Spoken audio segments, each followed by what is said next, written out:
I like the headphones again today, man. Pink headphones, I just think are the right color for me, personally.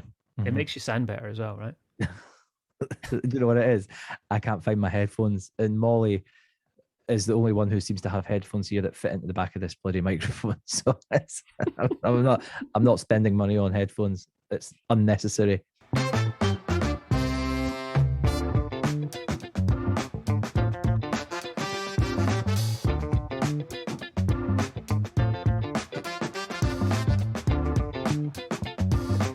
Hello, whiskey people, and welcome to episode 12 of Not Another Whiskey Podcast.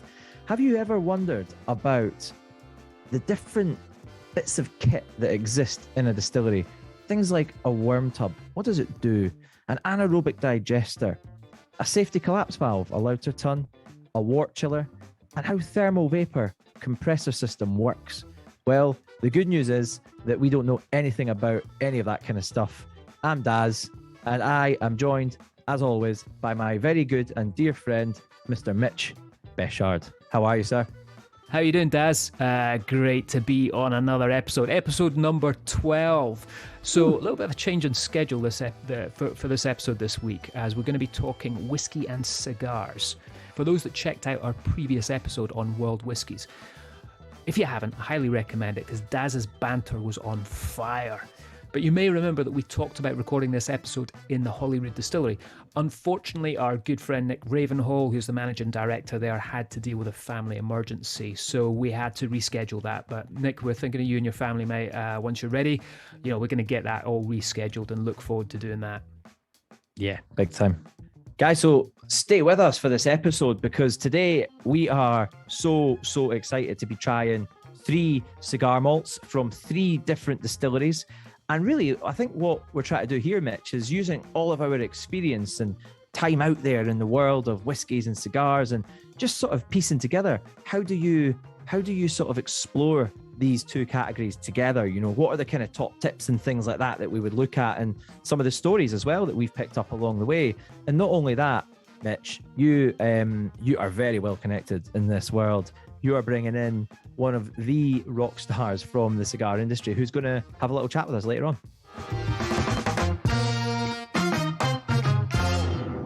It's funny, isn't it? Because when you and I met all those years ago at Diageo, and we look back at what we got up to and things like that, I think we've both always enjoyed a cigar every now and then. Is that right? I'd say that's right, mate. Yeah, I mean, there's been several occasions when you and I have had a wee stogie and got into it. So it's for me, it's always a natural combination having a whiskey and a cigar. I find it a lot harder here in Scotland because you have to have the right weather. I don't know about you, but my wife doesn't really my wife doesn't allow me to smoke in the house, and rightly so. So it gets a little bit harder over here than when you're in a hotter climate. No, that's it. And it's true. Hey, I mean, we're going to talk a lot about all different types of things, but things that we probably always ended up with, certainly on the brand side, is you would normally have ended up with bigger cigars, Robusto sizes or even bigger than that. And actually, when it's cold outside, you don't have an hour or an hour and 20 minutes to sit and really sort of enjoy those cigars. So you probably want to go for the sort of slightly smaller format ones in this type of weather. But it's as you say, it's a lot of venues. So I live in Edinburgh, so not that many places have a great setup for sort of cigar smoking occasion. And it actually, do you know what I love about it?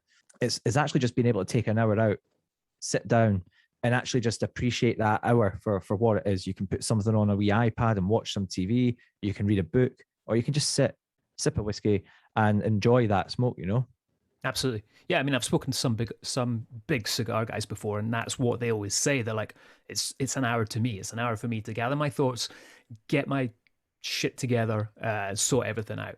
But anyway, before we get onto that, Daz, what have you been up to this week, mate? Anything exciting? Yeah, the last couple of weeks, mate, to be honest, there's been quite a lot going on. I've been quite busy. I went to an event last night with the good guys from Edrington, UK, who are relaunching Naked Grouse. It's now going to be known as the Naked Malt. And we had a few nice cocktails. Our good friend Teddy hosted a little tasting. The global ambassador actually lives in Sweden, Isaac. He came over. So, that was great. And then there was the the big awards thing, wasn't there, as well, a couple of weeks ago? And Becky and Joel were in town. So I managed to catch up with those guys as well. Kieran as well from White Mackay. So it's actually been quite nice. Nice to see lots of familiar faces out and about again. You know, people who don't live here who have popped in for a few days. I've really, really enjoyed that. What about you, man? Well, before we get on to what I've been up to, I want to just thank Teddy for my invite to the Naked Grouse event that you went to. Nice of him to ask me. Thanks, Teddy. Yeah, it's not what you know, Mitch. It's who you know. Yeah, I remember that next time I'm going over to Lewis with Larkfire, and you want to come again. Yeah, that's not going to happen. Nah, and I was in space. I forgot as well. I was in Speyside, man. I went up to Station Hotel with Todd, who's got access to some unbelievable casks over there at Diageo, and managed to sample some of those with a couple of guys that come in from the States. So that was that. To be honest, that was pretty special. I tasted I think it was a 44-year-old Nakando, full maturation in a sherry cask, and I will never forget that flavor. It was absolutely outstanding. Yeah, it was funny because I was up in Speyside as well at the same time. We didn't manage to meet up, unfortunately, but I saw your guys right afterwards and they were raving about that. So yeah, I was running about Speyside all week last week as well. Had some really cool guys over from Holland. So I took them around Speyside. I think by the end of it, they said to me that they'd tasted 63 new whiskies over 4 days. Brilliant. So I got them around Speyside pretty well.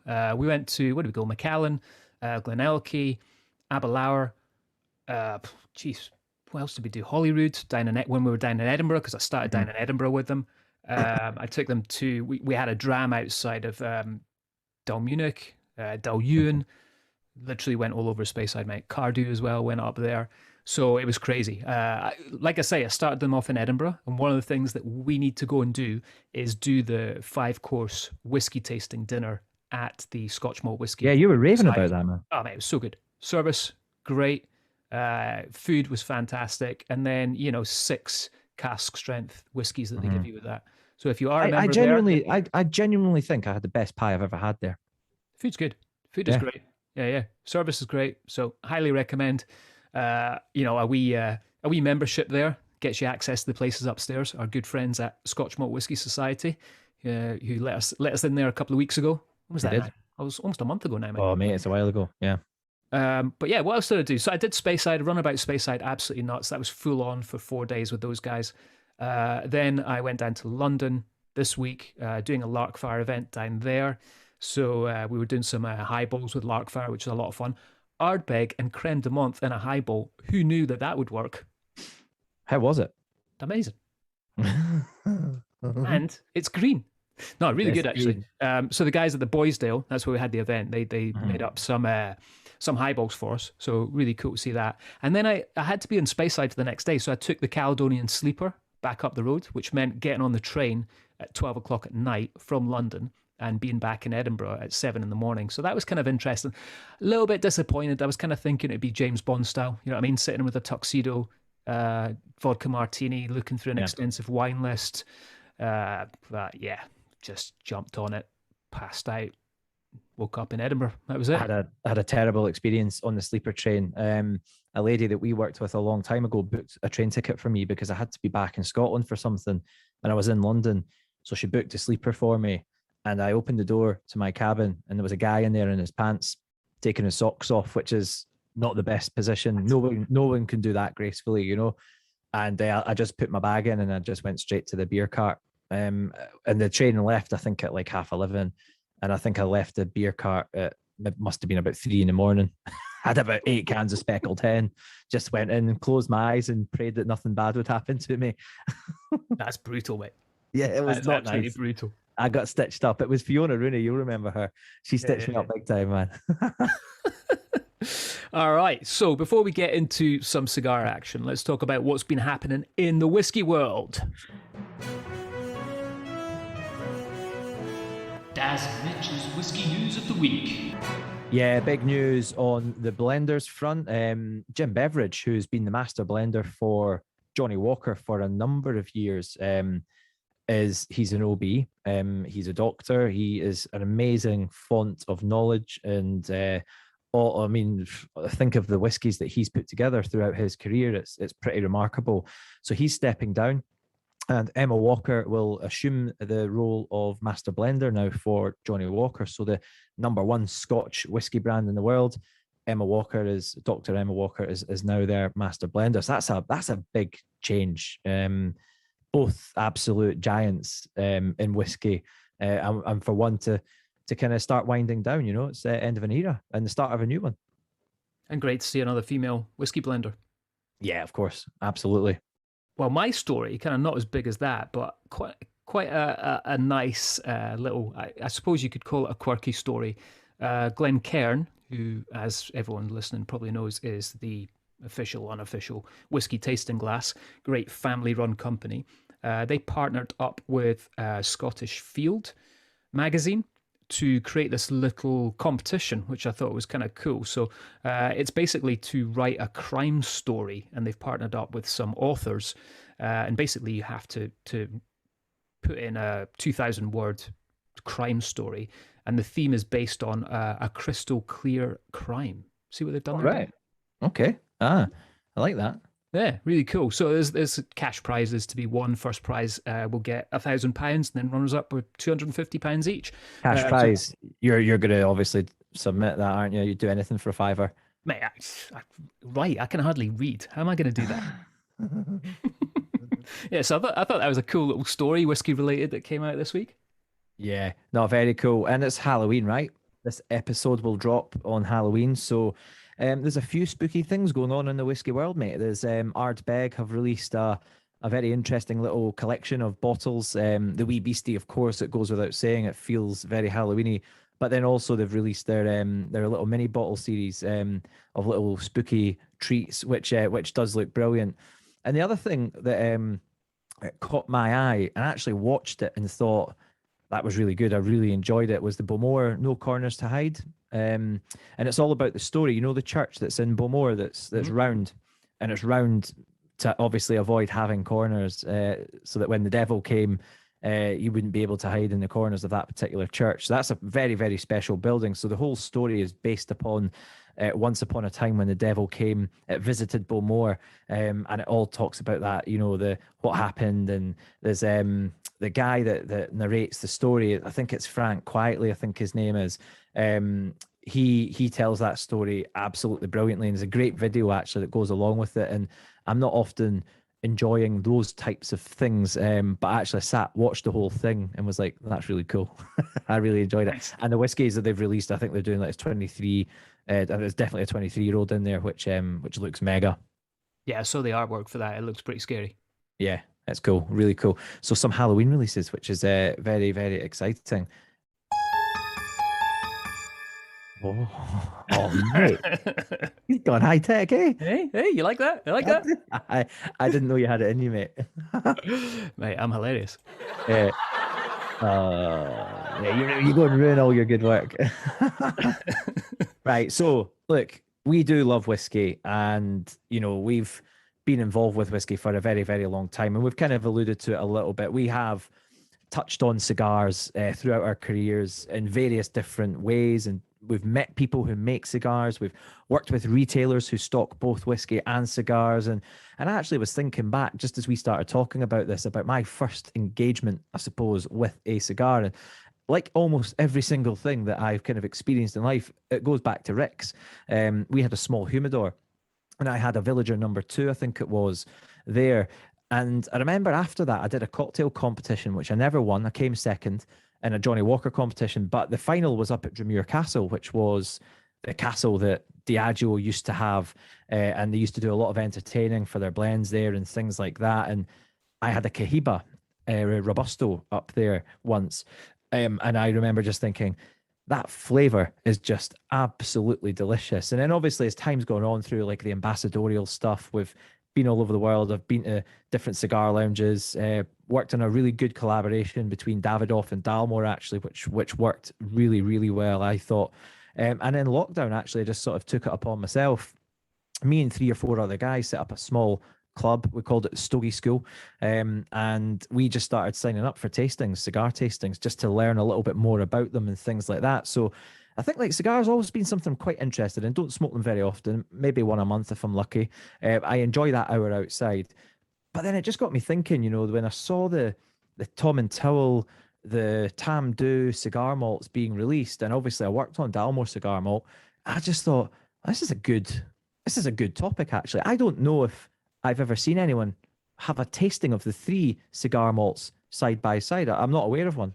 Which we're about to do tonight, because We're we gonna have do them it all lined tonight. up right here. We're going to do Dalmore cigar malt. We're going to do Tom and Towel cigar malt, and we're going to do Tam Do cigar malt. Shall we get cracked into the first one, mate? Well, let's do the Dalmore.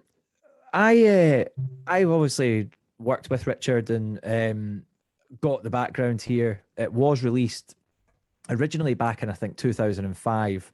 And it wasn't, it was discontinued for a couple of years, I think 2009 to 2011, something like that. And the reason why, I think, was that they didn't feel that the cigar malt piece was strong enough at that time. So they actually then called it Gran Reserva. And it was very focused on sherry casks, the Dalmore, the original Dalmore cigar malt. But people absolutely loved it. They loved the whole idea of it. It really set a tone in terms of the occasion. And that's something I think, when I think of Dalmore cigar malt, name a whiskey that is designed for such a specific occasion. There isn't one, And when you think of wines, you think of the great Merlots of Argentina for steak. They're absolutely the perfect partner for that red meat occasion. You think of, the way that wine's talked about, there are great wines for great dishes almost, and seafood. You think of, really crisp Sauvignon Blancs and Sancerres and things like that. Whiskey doesn't really have that. It's just good for bonding, good for toasting. It's good for drinking. The occasion's never really spoken about too much. And that's what I love about cigar malt. Yeah, it's a good point, mate. I mean, I'd never really thought about it that way before. So let me ask you a question. When Richard Patterson put this together, he was smoking a couple of cigars or he wasn't? Because I know a lot of master blenders are like, well, I'm never going to touch a cigar. I've only smoked a cigar with one master blender. I suppose that must have been tough for Richard, because obviously these guys' palates, their noses, cigars are going to affect them a lot, right? It could. He enjoys them. He really enjoys them. I've had a cigar with Richard on a couple of occasions, and it's been great. Great just to sit and listen and chat through things and hear a little bit more about the kind of flavor profiles and things like that. But no, he definitely enjoys them. I don't think he has them very often, but he definitely enjoys cigars, and he doesn't rule it out. He did a lot of work, I think, over the years with Hunters and Franco, and I think a lot of his information and knowledge and things like that has come from there. He actually went to Cuba with what's the governing body of tourism in Cuba, Visit Cuba or whatever it's called. They actually took him across, and he did go to a couple of the cigar factories and some of the tobacco fields and things like that. Did a tasting with it was actually a 21-year-old cigar malt. I think he had taken over. And did an event and things to raise awareness of obviously what Cuba's all about. So yeah, he's not against it at all. In fact, quite the opposite, really quite likes it. One thing though I would say is that on cigar malt, what he's not there to do is to push the idea of having a cigar with it. He's actually really open about it. He's like, you don't need to have a cigar to enjoy this whiskey, because it's a great whiskey. Have it however you want, but it does work really, really nicely with a cigar. And the cigar in particular that he had in mind was the Partagas Series D number 4. That was the cigar that basically cigar malt was designed for. So if you're out there thinking, where's a good place to start? Partagas is a nice, quite full flavored Robusto cigar. The Series D number 4 is. I think there's only 8 Robusto cigars that come out of Cuba, and that would be one of them. And it's an absolutely sensational smoke. It works so well with this whiskey, and that's what it was designed for. So give it a try. If you're into cigars and that's your thing and you weren't aware of that, I really recommend it. Well, since you've been talking about it, should we Let's should do we it, give a mate. little taste? Yeah. I've poured some already. I've been sipping on this since we started. So What do you think? yeah, really interesting. Like so I'm just looking at it, 44% ABV. When I first opened it, it was quite closed, but as it's been sitting here, it's opened up quite a bit. I almost get this there's a little bit like sandalwood coming through, toffee notes. Yeah, I find it very fudgy. Definitely. I get lots of fudge, and it's funny because it's not something you find in a lot of the other Dalmores. You get lots of chocolate in Dalmore, you get loads of orange. You do get spices like cloves, licorice, sweet spice, things like that. But for me, the cigar malt's a funny one. It's in terms of the family of Dalmore, it almost feels a little bit more like a cousin at times. It's got that lovely kind of sweet front, lovely body. The alcohol helps a little bit of 44. You know, it's bringing a little bit more to the party than maybe some of the proprietary bottlings, which are coming in at 40 sometimes. But yeah, I rate it, and that's of the Dalmore range. It's probably this whiskey I go back to the most regularly. It's a lot heavier than a lot of those Dalmores that I've tried in the past, which makes sense, right? I mean, you want that for a whiskey that's going to come through and cut through a cigar. You want that heaviness coming through. You know, when I was with Glenfiddich, I would always say, Glenfiddich 18-year-old, if you're going to do a cigar, it's the heaviest of the range. It's the most oily. It's the most full body. So that's what you want to pick. Nice. And I think, you know, we're going to get into this in a while because we're going to have a chat with Alan Rubin. And one of the things we talk about is smokiness and whether a whiskey should be smoky or not when it comes to pairing with cigars. And I think there's a lot of different views out there. Personally, I'm of one where it's that Highland Speyside, more fruity style whiskey that I think works better with a cigar, just because you're not then competing with smoke on smoke. And I think that's what this Dalmore does really well. Yep. Well, that's right. You can contrast flavors. You know, you can have, you know, smoke and, you know, the tobacco smoke, lovely flavors coming through from that to match with that sweetness. And those contrasting elements can work really well. You can complement flavors. So you can actually work on those flavor profiles. Say you used a red wine cask and you're getting some of these lovely tannin, you know, sort of kind of qualities coming through.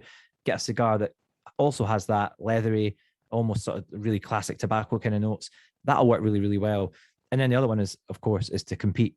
You know, do you go Lafroig and a big, heavy cigar that are just going to, you know, knock heads with one another? Sometimes it works, sometimes it doesn't work. You know, it's one of those. There's definitely a little bit of experimenting going on. For me, though, my experience of cigars and the three that we're going to try here, all slightly different. Not one of them is a smoky whiskey. You know, Tom and Till has a bit of peat, but it's very, very soft. The Dalmore is initially matured in bourbon. It then goes into sherry, Oloroso sherry, and then it also about 10% of it goes into red wine casks. So Chateau Haute Marbouzet is the sort of chateau that the wines come from, and that's a recipe that's been the case since it was relaunched. Before it was discontinued, it was all sherry. It would have been much more similar in style to the current Dalmore 15. Yeah, mate. So really cool with trying that Dalmore. For me, it's been really interesting with my whiskey cigar story because, you know, I think when we were hanging about in Scotland, I dabbled a little bit in cigars, but where it kind of kicked off was going to the US. And I remember going to a whiskey show and I met this guy called Sammy Phillips, absolutely crazy, still really good mates with him today. And absolutely bonkers guy, just larger than life, you know, American dude, smoked cigars. He was working for, at the time, Alec Bradley, which is an amazing cigar company out of the US. And we just hit it off straight away. So we're in Vegas, and that literally turned into so many stories that I can't talk about on this podcast. But from there, I then met the owner, Alan Rubin. And from that, what we did was we started this relationship with Glenfiddich and Alec Bradley. There was an amazing relationship. We ended up doing a load of whiskey and cigar partnerships going around the US. We were the first to actually do a deconstruction of a cigar and a whiskey. So we did that with Glenfiddich 15-year-old. He had what they called a Alec Bradley Prensado. And he took the three fundamental parts of that cigar, broke it down, and I got the three parts of Glenfiddich 15, and we did them side by side. So it was these really small smokes with the different parts of Glenfiddich 15-year-old. You smoked that, you tried it at cask strength, and it was a crazy tasting. You know, only in the US. You wouldn't get away with that, I don't think, in the UK. No. But absolutely insane tasting. A lot of fun to do that. You know, and Alan is such a nice guy. I hope, hopefully he's going to come over to Scotland once the US opens up a little bit and he can start to travel. But one of the things that I always remember this is how nice this guy is. So I moved from California to North Carolina, and I'm having a chat with Alan, and he's like, "How you doing for cigars, Mitch? Do you want cigars?" By the way, as you know, I've always had Alec Bradley cigars. It's all you've got, man. Yeah, because he sends me so much of it. It's insane, you know. So I'm having a chat with him, and he's like, "Well, how you doing for cigars?" I'm like, Alan, I'm good.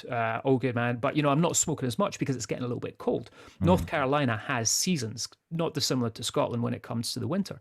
So I'm like, it's getting a little bit colder over here. I'm not smoking as many cigars. He's like, all right. So we finish our call. 2 days later, this massive box arrives at my door, not only filled with Alec Bradley cigars, but also a patio heater and a note saying, now you've got no excuse to smoke my cigars. Wow, I love that. That's a great story. So amazing guy, and an absolute legend within the whiskey industry. So I thought what would be cool for this episode was to sit down and hear a cigars person point of view with regards to whiskey. So I sat down with Alan today and we recorded this interview. All right, Alan, well, thank you so much for being on the podcast, fella. Great to see you. Great to see you as well. I appreciate you asking me to participate in this. Well, you are my cigar hero, my cigar mentor when it comes to cigar smoking. So there's no one else that I would turn to talk about cigars and whiskey. So, you own an unbelievable cigar company, one of the biggest cigar companies in the US, very successful guy when it comes to cigars, one of the legends within the industry. And I know you like a wee whiskey now and again, Alan, because we have had a few together. So yeah, that's putting it mildly, but yes, we have plenty. So what I want to do is I want to start off with just talking about you and cigar smoking when it comes to drinking whiskey. How do you enjoy doing it? Well, I think it's I think what happens is we're talking about two pleasure products or two forms of entertainment, and so they complement each other very well because they're both consumable. The flavors and the styles of whiskey and cigars go well together. And it's really about, for me, I love the experimentation of trying different whiskeys with different cigars to get what's the multiplier effect for me. So I enjoy sitting with friends. Generally, I become not only the cigar guy, but the whiskey guy as well. I like to help put pairings together for friends, whether we're together or they're going to be hosting a party. Sometimes we have conversation as to what should you have at the bar, what should you have outside, to go smoke. So to me, I love the whole idea of pairing and kind of getting that force multiplier on the total experience. Yeah. And what do you say? So say if someone's listening right now, they're just getting into cigars. They've already been drinking whiskey. They've got a little bit of whiskey knowledge. Have you got any advice to anyone with regards to pairing? Yeah, I mean, as a general rule, you want to, for me, and how in our style of how we like to pair, is you want to find some likeness in terms of the sweetness, the texture component, a thicker smoke, a thicker whiskey type of feel, how they finish, and you want to get the balance. You don't necessarily, in my opinion, want a ping pong effect. You don't want, here's my whiskey, here's my cigar. You kind of want this flow, this natural flow from the whiskey to the cigar, back to the whiskey, back to the cigar. And it keeps the experience, I think, going in a great direction. So somebody who has whiskey knowledge, immediately what I would do is say, hey, where are you on the whiskey scale? Meaning in terms of style, proof, those type of things. And then I would find a cigar to kind of match that, because that's the experience they already have. So what do we do to help elevate that experience? You've done this in the past. I remember working with you where we sat down, or you sat down and had to do all this kind of homework where you paired up your cigars to different whiskeys as you went through. What's your kind of thought process when you do that, when you sit down and do that? You and I have had the luxury of being able to sit down and also do a deconstruction on cigars and whiskey in the past, right? So we understand the components that make up the whiskey, and we understand the components that make up the cigar. So it's very easy for us to get kind of uber detailed into how they pair. It's the style of what you want. If you like a higher proof whiskey, you may want a cigar that has just more beef and more power to it, a little more oomph to it. If you like something that's smoother, aged, a little more balanced, you want something in that medium range in terms of what the cigar brings to you, as a good basic overall rule. Best experience with whiskey and cigars? There were two I can recall. One was a little more personalized, and I'll tell you what it was. I was doing a charity event out in Houston to raise money for a child's charity, and it was supposed to be me and somebody and a celebrity that was supposed to be there. And at the end, the celebrity had another commitment and couldn't be there, and they said, "Hey, you're still coming out." And I'm like, "Listen, we're never going to raise the money just with me going.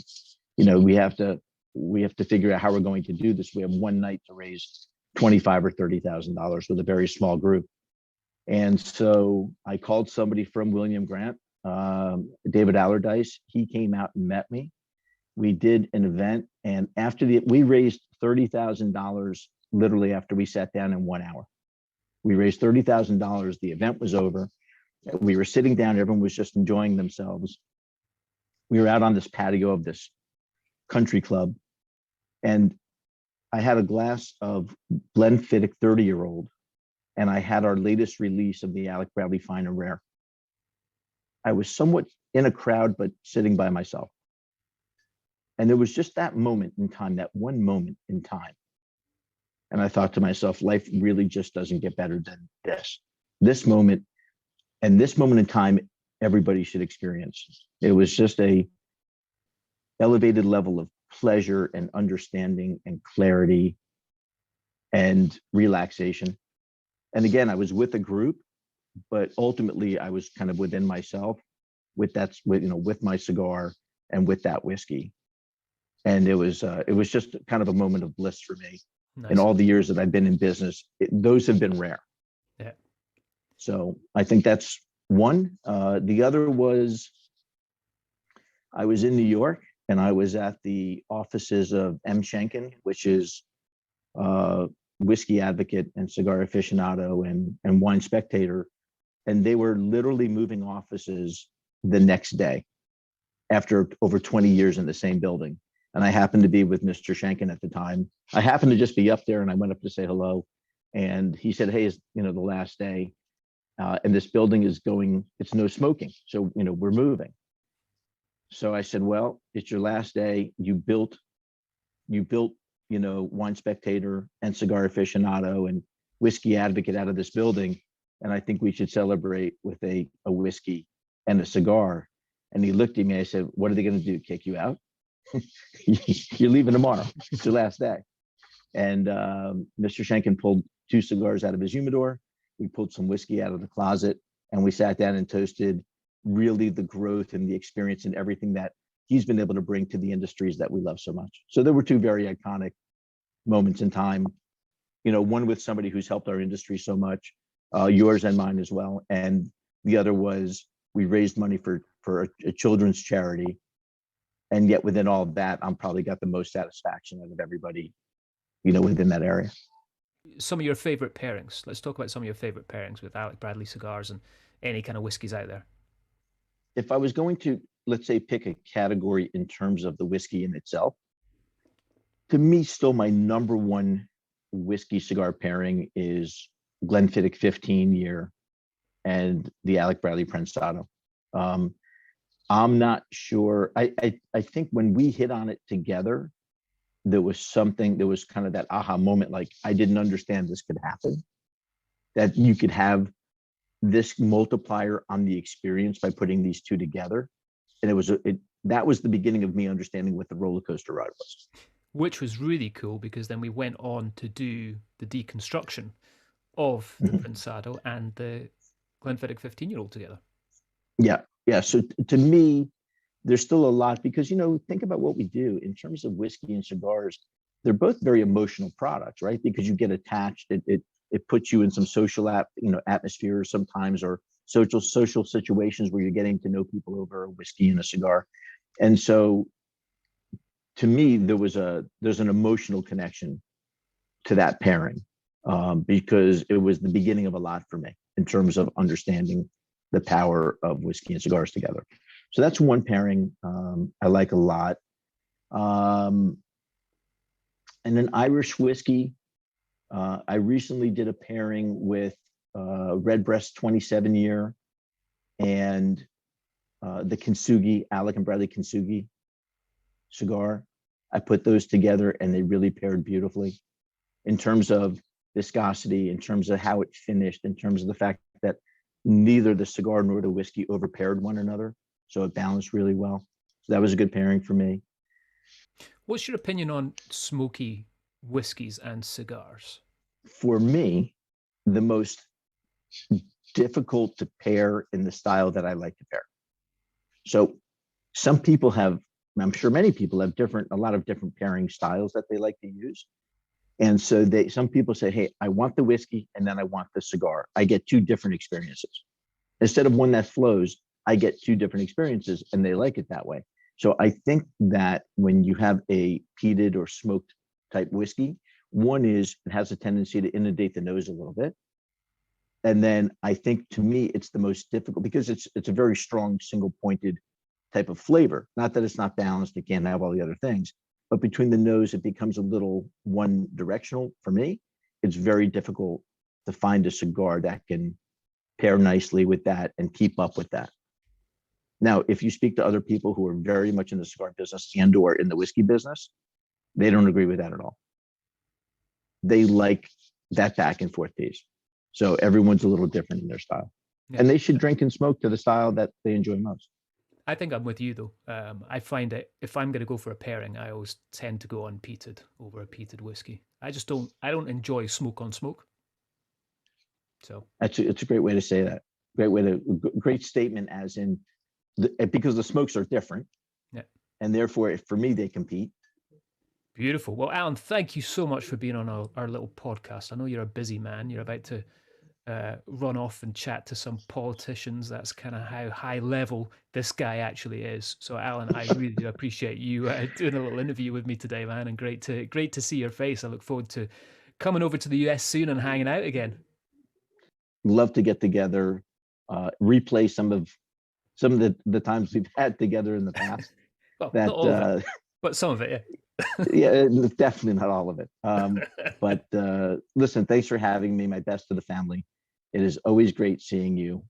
And one day under an outdoor heater, we will sit down and have a cigar and a whiskey together. Beautiful. Thanks, man. Oh, that's so cool. It was great to hear his insight as well. You know, all of his stories, and I mean, he lives that industry, right? I mean, he's one of the big figures over there. And I've enjoyed a few Alec Bradleys over the piece. My experience is so different to yours because you lived so long in the States and you were so involved with these guys. Mine really was more Cubans because that's what was available. A lot of the tastings that the Stogie Club, the Stogie School joined throughout lockdown and things like that were all mainly kind of Cuban-based tastings run by Sotters out of London with Lawrence Davies and Nick Hammond, and Robert Graham with Stephen Johnson here in Scotland. So those were the two main sort of influences for me in terms of trying new things and really exploring the category. And as that was happening, it was quite interesting. I was doing quite a lot of work with Davidoff, and Roy Sommers, one of the sort of main guys over there at Davidoff, and I saw him doing some work with Tom and Towell, and I spotted this little bottle popping up, and I was like, that's a cigar malt. I was like, when did they come out with that? And I hadn't tried it. And at Rabbie's Drams a couple of weeks ago, I met Ian, and I sort of went over and asked him for a little sample, and you know, because I don't get sent stuff, Mitch. You know, you get free cigars, you get full bottles of whiskey from people. Hey, what can I say? People like me. I know, man. I've just got to go and ask people. Maybe one day when I get 10,000 followers on Instagram, maybe people will start sending me shit. But I had a good chat with Ian very briefly. He was busy at stand doing tastings and stuff. But I did like it. I had a quick taste, and I was like, oh, there's a wee pinch of smoke in there as well. Very pleasant. Mate, I haven't tried this yet, so I'm excited. So as you know, we met up quickly in Edinburgh today just to swap these whiskies around, and I met up with Cody, who's just started with Tom and Tal, and he kindly gave us a almost full bottle, which is nice. Lovely. That's so kind of him. And thanks, Cody. Yeah, massively appreciated, mate. Thank you. And thanks, Ian, as well, for just giving me a quick rundown here, because I think it was about 10% peated malt in this one. So it gives it that little bit of backbone, that little bit of body that it needs. And Tom and Towell, you'll know more about it than I do, Mitch, but one of these distilleries that was opened up in the 60s to provide big fruity malts for the blends of the day, the Cutty Sarks and the the J&Bs that were doing really, really well all over the world, really, at that point. So, it's no surprise to see this is quite a fruity whiskey. I don't know what you think of it. It's got that lovely kind of vanilla, moves into orangey. It's very kind of yellow fruity. There's a little bit of tropical notes and a little bit of soft spice actually there on the background as well. Yeah, really interesting on the nose. I'm excited to see, because I think there's going to be a big push on Tom and Tal. Glencairn as well, which is the other brand that Angus. I'm a massive fan of Glencairn anyway. I was chatting to someone about that last night. I've tried 3 or 4 whiskies from them recently, and every one of them was a rocker. Like, it was so good. So underrated. Yeah, big time. So underrated. And that part of the world is, mate, because Fettercairn's up there, Glencadam's up there, Royal Lochnagar's up there. There's a few distilleries in that little bit that nobody really talks about, but I think they're all. I could sit and drink almost every single one of their expressions and be really happy. But yeah, it definitely has a little bit of, you can get that wisp of smoke coming in right at the end. It's very subtle. It's not a big Isla medicinal smoke. I'd say that's more bonfire style. It's so like I can dark, see that dark working with a chocolate. cigar. Dark chocolate, but it's not overpowering. So I can see that working with a cigar because it's not going to be competing with it as much. It's drier than the Dalmore. Definitely. Yeah, it's much drier. And I can see why it would work with a nice cigar. And I know I follow Ian on Instagram. Is he Scotch Voyager or something like that, isn't he? Scotch Voyager on Instagram. Follow Ian, great guy. Yeah, and I see he enjoys a wee cigar, and I see he's actually enjoying a lot of Davidoffs just now.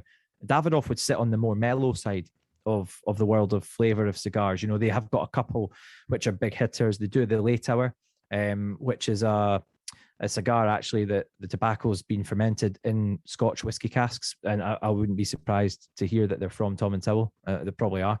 And they also make a Yamasa cigar, which is just an unbelievable smoke, but it's their biggest in terms of flavor intensity. It would be a 5 out of 5, but they typically sort of dabble down in the 2.5s up to 3s in terms of like intensity. So I found my experience with Davidoff is they're a great introduction to a good cigar. Yeah, I mean, my experience of Davidoff has been with you because, you worked a lot with them back in White Mackay days, so you used to send me some sexy Davidoffs through now and again, which was nice. And yeah, I agree with you 100%. Always a good smoke. Let's talk about experiences. What do you reckon is your best experience you've had with whiskey and cigars?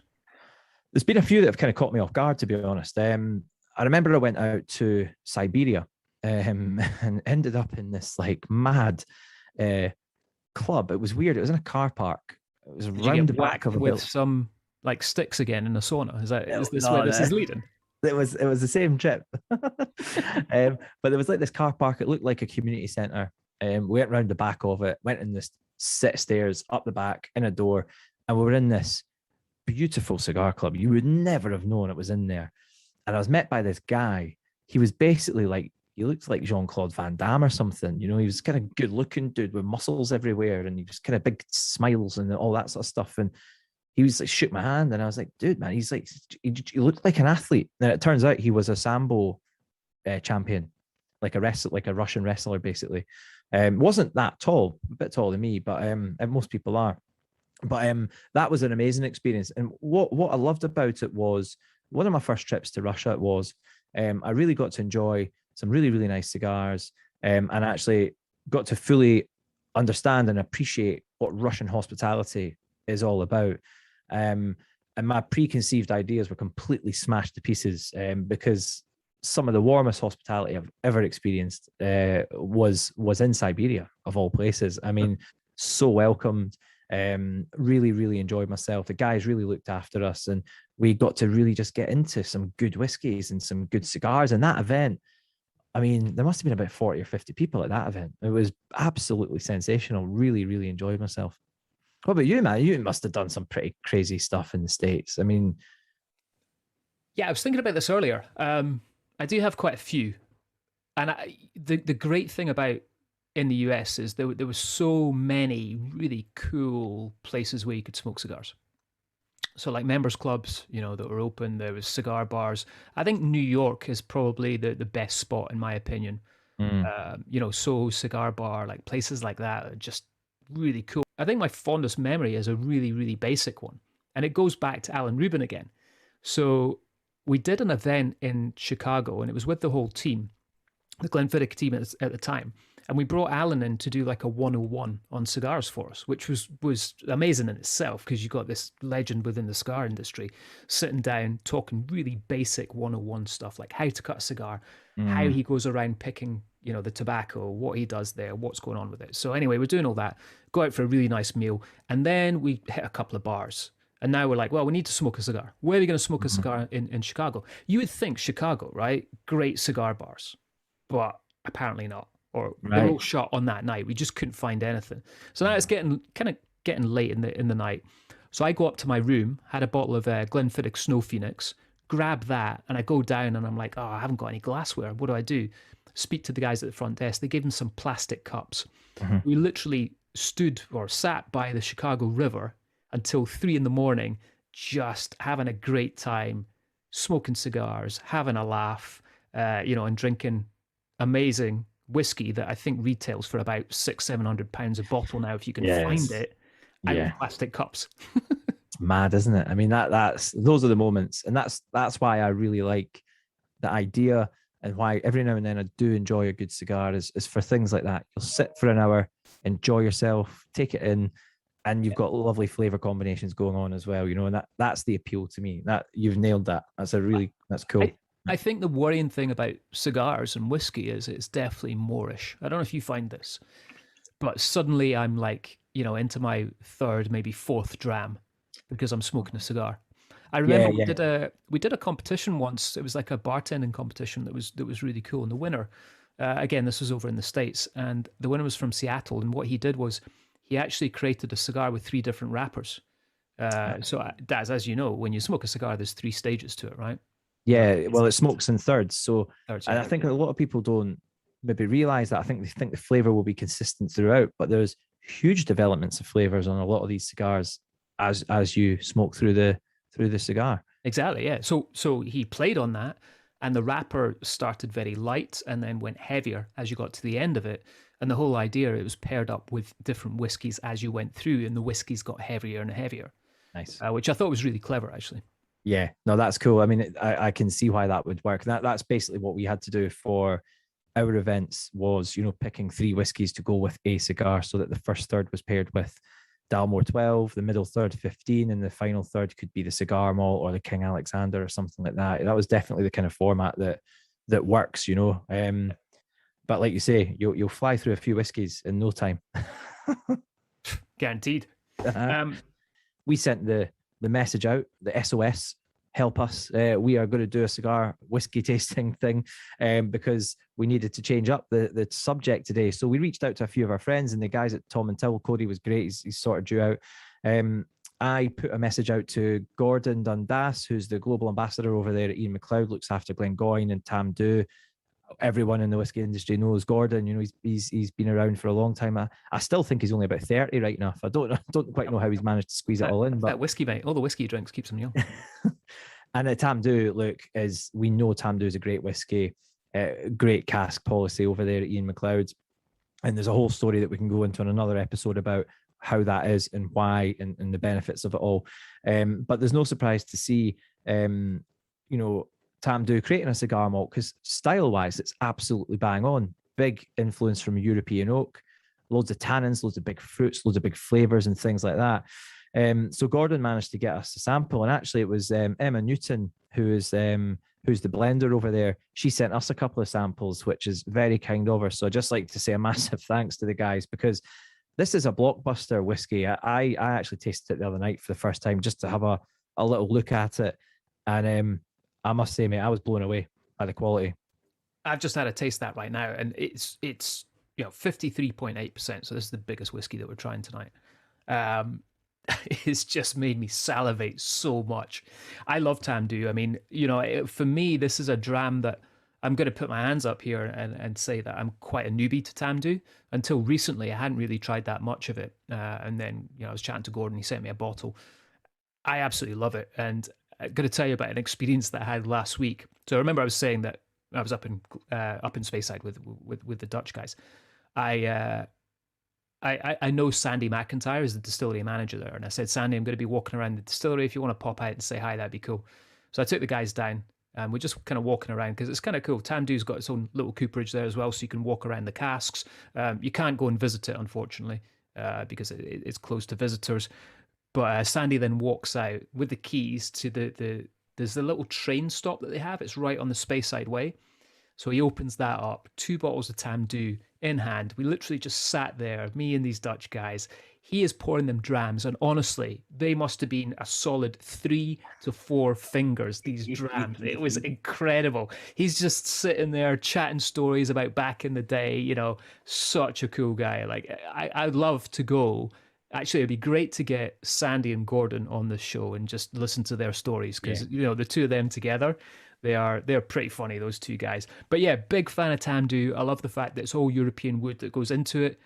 You get, for me, I think I've said this on the show before, I'm not normally a big sherry cask, like Sherry Monster fan, but I think Tamdoo does it really well. It gets the nice balance. It's not overcooked in those casks that they're using, and I think they've done this really well with here. I am going to add a little bit of water to this. I think it needs a splash. Yeah. I'm going to put a little bit of lark fire in here. There you go. Get it in. I'll do the same.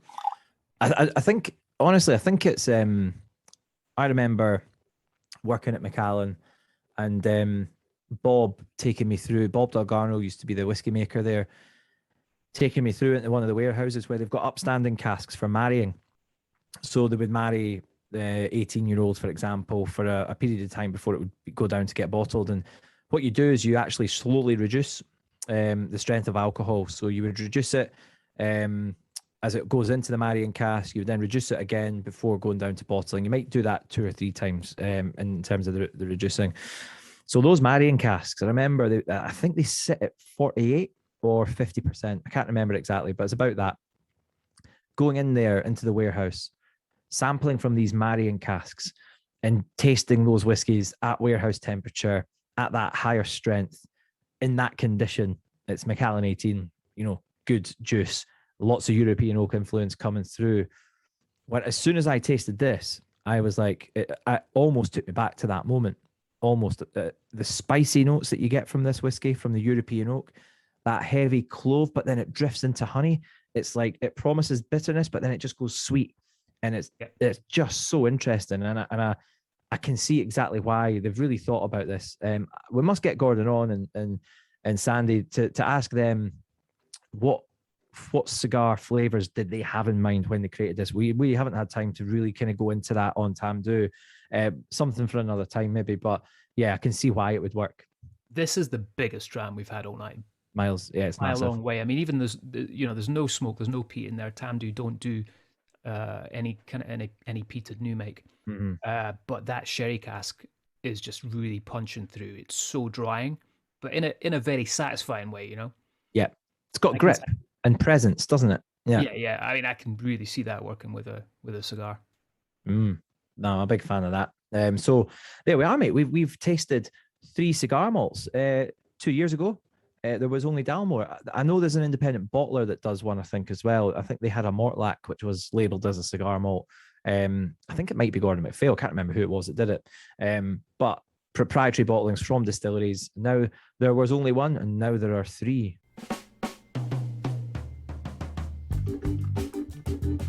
It's time for Mitch and Daz's interesting Scotch whiskey facts that definitely won't get you laid. Okay, in the cigar world, they say that around 200 pairs of hands will touch your cigar before it ends up in your humidor. Tobacco is fermented prior to being rolled into a cigar. That can take place in barrels, in casks, in big containers. It can take place in all sorts of different things. The interesting thing there was, we talked a little bit about it, was the Davidoff Late Hour, and they are using whiskey casks for that part of the process, for some of the tobacco that goes into that, which is quite cool. I love that idea, because I even tasted a coffee the other day, and I know you've got some up at Copper Brock as well. The beans go in green into the cask for a period of time, and then they roast them thereafter. And you do get a lot of intensity of flavor and things like that coming through. So I'd imagine it would impact the tobacco quite considerably. Tobacco is actually aged before rolling and after rolling as well. I don't know if you knew that, Mitch. And aging is a massive part of the process, actually, in terms of the development of a cigar. You have to keep it in the right conditions. You need to make sure you look after them. But I guess similar to what you would like a whiskey. You know, you have to make sure the cask's in good condition, it's in the right environment and things like that. And cigars are exactly the same. So some of these cigars can be, you know, going back to the 80s, the 70s, the 60s. And typically what tends to happen is they do mellow over time. And that's something I didn't fully appreciate, actually, because I got the opportunity to try a couple of different cigars that had different ages on them, but basically the same cigar, same tobacco and all that kind of stuff. And the difference is quite massive. I mean, I could tell, and I'm not an experienced sort of cigar smoker or taster. So there's a few little facts that are pretty useless that I found quite interesting, that especially as somebody who didn't know a lot about cigars, but I like the flavor. What I'm now trying to do is trying to understand where that flavor comes from. Before we finish, though, Mitch, your best cigar pairing that you were like, those two worked so well together, flavor wise. Yeah, you know, again, I'm gonna revert to Alec Bradley here. So Alan Rubin did a cigar called Fine and Rare, which I believe he used around about 7 different tobaccos in there, and just such a smooth smoke. And I did that with Glenfiddich 30-year-old, which was one of my favorite Glenfiddichs when I could get hold of it. So yeah, those two elements, and you know, I actually did it, sat down with Alan, who you heard earlier on, and did it there, which was really special and made it really special as well. Again, that was in Las Vegas. That was in a private cigar bar. No, actually, I tell a lie, it wasn't. It was in the Cosmopolitan, through in their private bar where we had a locker. We had a lockup of Glenfiddich 30-year-old, and we were just sitting there. So kind of a nice moment as well, not just a nice pairing. What about yours, man? The best pairing, it's not the best cigar I've had. I think my favorite cigar I had was the Monte Cristo Leyenda, or the Davidoff Yamasa. Those two cigars I've enjoyed a couple of times and just gone, I can't fault them. You know, they tick every box for me. And I don't like the big heavy flavors. I don't like the big spicy notes. They kind of they knock my socks off, to be honest. I'm definitely more in the kind of mid-level piece, but the Yamasa, just the way it smokes, it's just different. It feels different. But the best pairing was the Cohiba Behike, the 54, which I got last year, with Dalmore 18. That as a pairing was just perfect. They worked. They were the perfect dance partners. You know, they just worked so well together. That's the one that I posted actually on our podcast Instagram channel. So make sure you follow us, guys. Stay tuned and keep an eye on what's going on, and we'll keep posted on new episodes and all that kind of stuff. Nice segue there, Daz. I like that. You see what I did there? Bring in the social media element. Brilliant. Guys, thank you so much for listening. Hopefully you enjoyed our little ramble about cigars and whiskey. What are we going to do next time, Daz? Well, we are going to have a little look at one of the new kids on the block in terms of independent bottlings. We are going to go over to Fable, which is a thing and a project I'm involved with, which is really, really exciting. But we're going to bring Callum, the founder, in for a chat as well. So we're going to talk a little bit about Fable, what they're up to, how life is as an indie bottler, as a startup, effectively. And we'll taste some nice whiskies, mate. So single casks, you know, natural strength, non-chill filtered, all that kind of good stuff that us whiskey freakies kind of like. I'm excited about that because firstly, I haven't tasted any of the juice that you guys have. And secondly, I love all the stories that you have. So it would be cool bringing all those stories to life and talking about those stories. For those that don't understand what I'm talking about, is Fable really talks about the fact that there's Scottish stories behind each expression of what they do. Yeah, no, definitely. I'm looking forward to that, man. That'll be really cool. Get the whiskies out and have a few. Should be fun. So that's the next episode. And this is just a quick one before we wrap up. Must say a massive thanks to Gordon and the guys over there at Ian McLeod. Massive thanks also to Cody and Ian as well for helping us out on the Tom and Towel. That's very, very kind of them. And as always, our dear friend Kieran over at White Mackay for keeping us right on the Dalmore Cigar Malt. 100%. Thank you very much, guys. And thank you to you guys for listening. We'll catch you next time on Not Another Whiskey Podcast. Or episode 32.